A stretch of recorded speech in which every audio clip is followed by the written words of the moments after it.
እዚ ነገር እዚ ብዙሓት ደቂ ኣንስትዮ ክገብሮ ይከኣላን ምክንያቱ ንወዲ ተባዕታይ ወይ ከዓ ንፍቅረኛን ዝወሃብ ውህብቶ ስለ ዘይፈለጣ መብዛሕትአን ዝወሃብ ውህብቶ ንፍቅሪ ዘይኸውን ስለ ዝኾነ በዚ ምክንያት ክበኣሳን ክፃልኣን ንርኢ ኢና ማለት እዩ። ካብዚ ቪድዮ እዚ እንታይ ክትርዳእ ትኽእላ ክቡራት ደቂ ኣንስትዮ ኣሕዋተይ ንፍቅረኛኽን ክትወኦ ዘለክን ውህብቶ 6 መሰረታዊ ነገር እንድሕር ይኩኖ ሓደ ወዲ ተባዕታይ ወይ ፍቅረኛኽን ወይ ንቐፃሊ ትሓስቦ ሰብ ናሃትክ ክኸውን ይኽእል እዩ ማለት እዩ። ስለዚ እዞም 6 መሰረታዊ ነገር ዝዝርዝሮም ንፍቅረኛ ክትውዮ ዝግበአኪ ውህብቶ እዩ። እዚኦም ድሕሪ ኮይንኪ ንዓኺ ዘለዎ ፍቅርን ሓልየትን ዝለዓለ ክኸውን ይኽእል እዩ። ብብዙሓት ደቂ ኣንስትዮ እዚ ነገር እዚ ተግባራዊ ስለ ዘይኸውን ድማ ፍቅረኛን ብቀረባ ክስእንኦን ክኸስርኦን ኣብ ዘይተደለየ ሂወት ክርከባን ግዲ ክኾነን እዩ ማለት እዩ። ስለዚ እዚ ስጦታ እዚ ውህብቶ እዚ እንድሕር ረኪብክሉ ኮንክ ግን ብቐሊሉ ንዓኺ ዘለዎ ፍቅርን ክብርን እናወስኸ ዝኸደሉ ትምህርቲ እዩ ማለት እዩ። ናይ ሎማዓንቲ ነዚ ዩቲዩብ ቻናል ሓዲስ ዝኾንክን ከም ትወትሩ ሰብስክራይብ እናገርክን ቤተሰብ ኩና ኢኽን። ናይ ሎማዓንቲ ኣርእስቲ ቪድዮና ንፍቅረኛኺ ክወሃብ ዝግብኦ ወይ ከዓ ክትውዮ ዘለኪ 6 ውህብቶ በብታራ ክንሪኦም ኢና ሓቢርካ ንፅናሕ። ነዚ ቪድዮ ላይክ እናገበርክን እቲ ቀዳማይ እንታይ እዩ ብዙሓት ደቂ ኣንስትዮ ዘየስተውዕሎ ነገር እንታይ እዩ ብዙሓት ደቂ ተባዕትዮ ድማ ንሕና ካብ ፍቅረኛና ወይ ከዓ ካብ ጓል ኣንስተይቲ እንፅበዮ ውህብቶ እንታይ እዩ እቲ ቀዳማይ ናይ ኢድ ሰዓት እዩ። ናይ ኢድ ሰዓት እንተሂባትና ጓል ኣንስተይቲ ብጣዕሚ ካብ ልብና ክውፅእ ይኽእል ምክንያቱ ኣብ ኢድና ስለ ዝእሰር እቲ ሰዓት ኩሉ ግዜ ንዓኣ ክነስታውስን ንዓኣ ክነመላለስ ኣብ ርእስና ብዛዕባ ንክንሓስብ ይገብረና እዩ ማለት እዩ። ስለዚ ሓደ ወዲ ተባዕታይ ልቡ ንምርካብ ወይ ከዓ ናትክ ክኸውን ንቐፃሊ ናትክ ጥራሕ ክኸውን ክትገብር እንድሕር ደልየ ኮንኪ ናይ ኢድ ሰዓት ገዚእኺ ተትውዮ ዝሕሸ ተመራፂ ይኸውን ማለት እዩ። ምክንያቱ ኣብ ልቡ ዳርጋ ዘእትወክ ማለት እዩ። ሰዓት ምእሳር ማለት ኩሉ ግዜ እንታ ሰዓት ክንደይ ከም ዝኾነት ክሪኣ ከለኳ ነታ ሰዓት ዘኪሩ ኩሉ ግዜ ብልቡ ክትመላለስ ትኽእል ኢኺ ማለት እዩ ከርትሓፍና። ስለዚ ንፍቅረኛኺ ሰዓት ክትውዮ ትኽእል ኣለኪ ብጣዕሚ ከፍቅረኪ ብጣዕሚ ክፈቶኪ ማለት እዩ። ንሕና ደቂ ተባዕትዮ ሰዓት ብጣዕሚ ኢና ንፈቱ ማለት እዩ።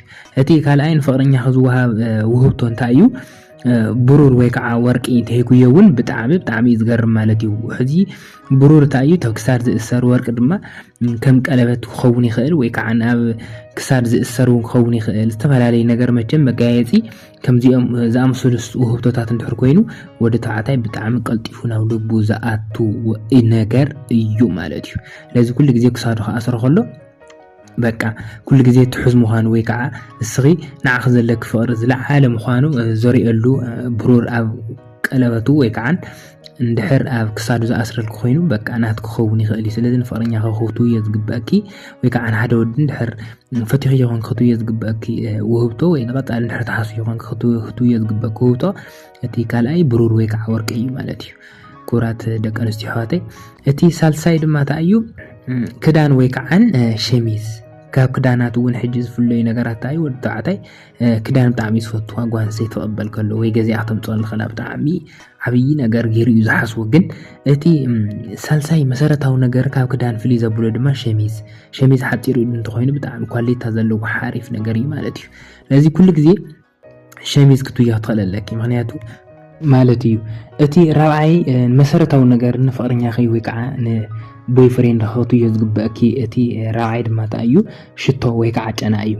ጨና ደቂ ተባዕትዮ ብጣዕሚ ኢና ንፈቱ ማለት እዩ። ጨና ኩሉ ግዜ ዓሺክ ኣብ ባኮ ጌርኪ ወይ ከዓ ልቢ ዘለዎ ቅርፂ ወረቐት ፅሒፍኪ ቀይሕ ነገር ጌርኪ ጨና ክትውዮ ከለኺ ኩሉ ግዜ እቲ ሽቶ ገይሩ ክወፅእ ከሎ ንደገ እቲ ጨና ገይሩ ክወፅእ ከሎ ንዓኺ ናይ ምስልሳል ትኽእሉ ላዕለ ክኸውን ስለ ዝኽእል ንሕና ደቂ ተባዕትዮ ድማ ጨና ተና ጓል ኣንስተይቲ ብጣዕሚ ኢና ንፈቱ። ንዓ ዘለና ቦታ ወይ ከዓ ንዓና ዘለኪ ቦታ ዝገልፀሉ ትገልፀልና ኣላ ምዃና ኢና ንኣምን ማለት እዩ። እቲ ሓምሻይ ድማ እንታይ እዩ ፍቅረኛኺ ክትውዮ ዝግበአኪ ውህብቶ ድማ እንታይ እዩ መፅሓፍ እዩ። መፅሓፍ ብጣዕሚ ኢና ንፈቱ። መፅሓፍ ነዋሕቲ ልበወለዳት ክኾኑ ይኽእሉ ሓፀርቲ ልበወለዳት ብኤኒ ሚንስ ተተርጎሙ እውን ክኾኑ ይኽእሉ ናይ እንግሊዝኛ መፅሓፍቲ ፅቡቅ ዝኾነ መፅሓፍ ኣፍሕልንኡ ኣንብቦ ዘይፈልጥ መፅሓፍ እንድሕር ኮይኑ ኩሉ ግዜ ኣንቢቡ ንዓኺ ከሰላስለኪ ወይ ከዓ ኣብቲ ካራክተር ውሽጢ ኣትዩ ንዓኺ ክስእለኪ ዝኽእል ዝገልፀልኪ ስምዒትኪ መፅሓፍ ክኸውን ይኽእል ንዕኡ ዝገልፀልኪ ዓይነት መፅሓፍ ተትውዮ መፅሓፍ ስለ ዝሃብክዮ ጥራሕ ኣብ ገፁ ኩሉ ግዜ እቲ መፅሓፍ ስለ ዘሎ ስለ ዘንብቦ ኣብቲ ታሪክ ንዓኺ እትዩ ኩሉ ግዜ ንክሓስበኪ ይዕድሞ እዩ ማለት እዩ። ስለዚ ንፍቅረኛኺ ዝወሃብ እቲ ናይ መጨረሻ ቅድሚ ምዝራበይ ነዚ ዩቲዩብ ቻናል ሓዲስ ዝኾንክ ሰብስክራይብ እናገርክን ቤተሰብ ኩና ኢኽን።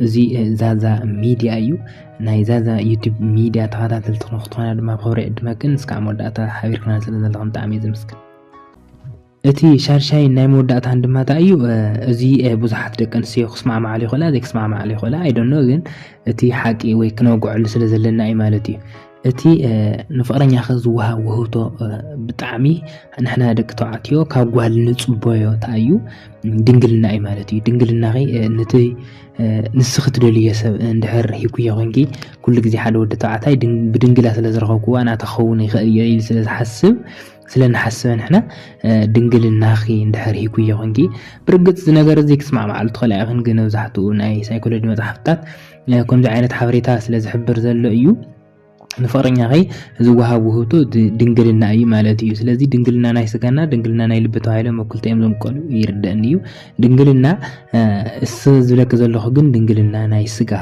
ድንግልና ናይ ማህፀንኪ ድንግልና ንዑ እንድሕር ሂኩዮ ኮንኪ ዘለኣለምና ትኸውን ይኽእል እዩ ማለት እዩ ስለዚ እቲ ካልኣይ ድማ ምስኡ ተላጊዩ ዝመፅእ ድማ ድንግልና ልቢ ማለት እዩ ድንግልና ልቢ ኩሉ ግዜ ቴንሽንኪ ሓሳብኪ كل جزء نوع ندحر كفت خينو حد ود تعتاي إنه ود تعتاي زوها وهو تأيو مالتي يعني بزحد دك نسيو يا ودنقلنا أن السلزي اللو لبن وني عطوين سلزي لب خفيت كنت ود تعتاي ندحر نفقرين هاي قصتو يهون كبدن بنحرت علي يهون كإين مين دار هاليك خينو ود تعتاي زوتو وهو تو كاب دنقلنا اللعلون لب خوني غالي وحدا حدا مالتي سلزي نفقرين ياخذ زوها وهو تو شدش مسارتها ونقرأ أي نجيركي قطالي بتمثال ساعتين تمثالي برنامج كمتي كورات دقن سيحاتي أنا معتنا رني ودي توعتها كتو يزقب بأكو هو تزيد يمثل نيرو سلام